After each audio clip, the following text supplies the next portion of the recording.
Guys, Teacher Paul up here, and today we are reacting to a coffee request by Susan, who shows me this video, The Evolution of Sweden's Government, from Kings to Democracy. Swedish History in Brief. This is from a channel called Swedish History in Brief. Link is in the description if you want to check it out. Okay, let's go. Let's check out Sweden's democracy. And let me know if you guys think it works. Hi, and welcome back to Swedish History in Brief. And this is AI, 100%. So guys, please fact check this and let me know in the comments if everything here was accurate or not. This is where we explore Sweden's fascinating past, from its pivotal moments to the people and events that shaped it. Today, we're diving into the story of how Sweden's government developed over the centuries. From powerful medieval kings to the rise of parliamentary democracy, it's a journey of intrigue, power struggles, and political evolution. Let's get started.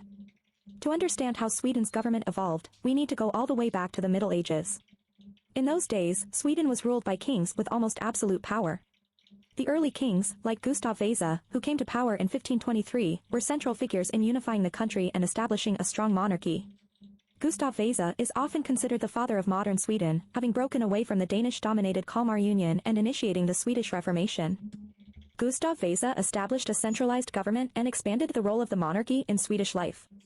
Over the next few centuries, Sweden's kings wielded great power, controlling laws, taxes, and foreign policy. And it's all like This era saw today. Sweden emerge as a European power during the 17th century, thanks to military leaders like Gustavus Adolphus and the establishment of a strong, centralized state. Yeah, I mean, what does the royal family actually do, like, today? But as with all systems of power, change was on the horizon. By the 18th century, Sweden's political landscape was starting to shift. After the death of King Charles XII in 1718, Sweden's Age of Liberty began. This was a period of relative parliamentary rule, where the monarchy's influence weakened and the Riksdag, or parliament, grew in power. And here's where things get really interesting. This era saw the rise of political factions, the most famous being the Hatarna and the Mazorna, or the Hats and the Caps. The Hats were a pro-war, pro-aristocracy faction, while the Caps were more peace-oriented and focused on economic reform. It's crazy that they're pro-war out there. I don't think war brings anything. Well, back then it brought you power, but it's interesting. Yeah, the AI here looks so interesting, doesn't it, guys? But factually, is this correct? This period of factional politics was unique for its time, and while it wasn't exactly the political parties we know today, it was a key step toward parliamentary democracy. Despite the Riksdag gaining more influence, this period wasn't without its challenges.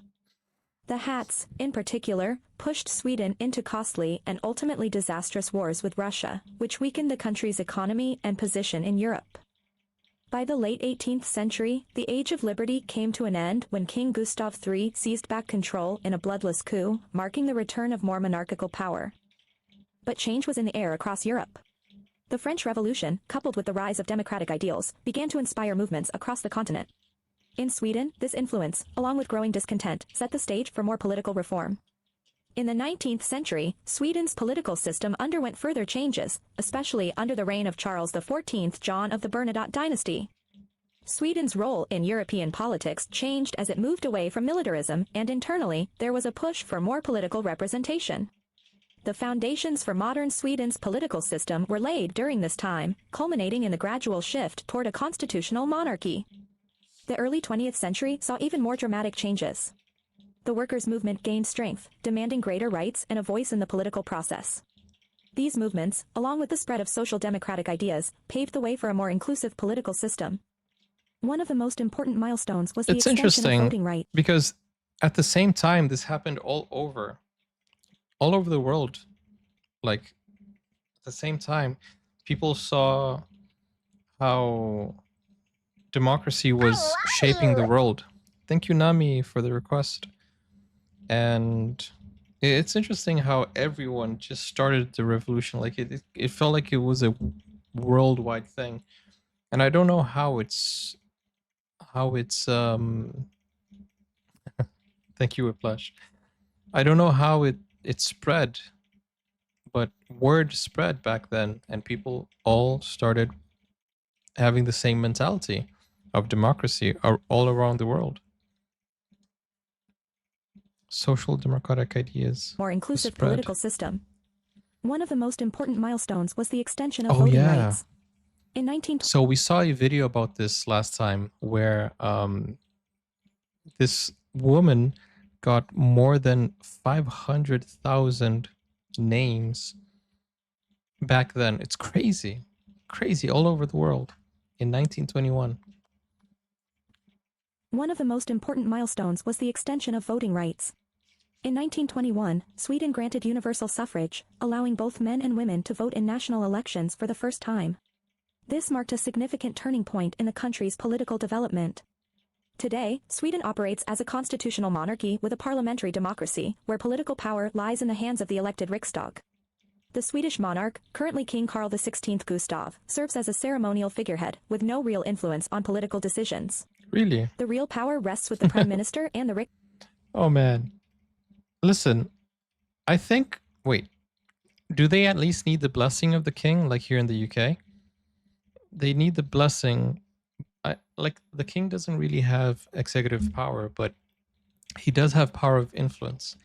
So if he has the power of lobbying, right? If he wants to lobby and convince people to make decisions, he can, because of the influence he has. But if I feel like even in Sweden, lobbying, if he manages to convince people, he still, right? That's the power of being influential, I guess. And people respect his opinion, right? I guess. Riksdag, which is made up of 349 members, elected every 4 years by Swedish citizens. Sweden's modern political party system began to take shape in the late 19th century. In 1889, the Social Democratic Party was founded, growing out of the labor movement. The Social Democrats quickly became a major political force, advocating for workers' rights, social welfare, and more government intervention in the economy. By the early 20th century, other key political parties began to emerge, representing a range of ideologies, from conservatism to liberalism to socialism. The introduction of universal suffrage in 1921, which allowed both men and women to vote, revolutionized Swedish politics. It opened the door for greater participation in the democratic process and empowered more diverse political representation.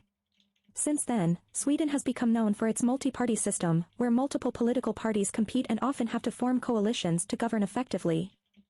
And all of these parties are strong? Because I think in the United States, there are only two strong parties, the Republicans and the Democrats. I think that's just two-sided. Are these parties strong? Do they all have the chance? Or is it just one or the other? Like... often have to form coalitions to govern effectively. Sweden's multi-party system is one of its defining features. Today, the major political parties include the Social Democrats, the Moderate Party, the Sweden Democrats, the Center Party, the Left Party, the Christian Democrats, and the Liberals, among others. No single party has held a majority in the Riksdag in recent times, meaning coalition governments are the norm. This system ensures that a wide range of political voices are heard and helps maintain a balance of power. Christian Democrats. Isn't Democrats mostly left and Christians are mostly right? I don't know. Isn't that... That's interesting. Or is Democrats different in Sweden than it is in the United States? Because I feel like Christians are more right-wing. I have no idea about politics, guys. Listen, I don't know. I just know that there's the far right and the far left, and I guess, I don't know. I'm just trying to pitch in here and try to understand. Let me know if my questions make sense or not, and ignore my questions if they don't. It's not actually a Christian party. So is it a man named Christian? No single party has held a majority in the Riksdag in recent times, meaning coalition governments are the norm. This system ensures that a wide range of political voices are heard and helps maintain a balance of power.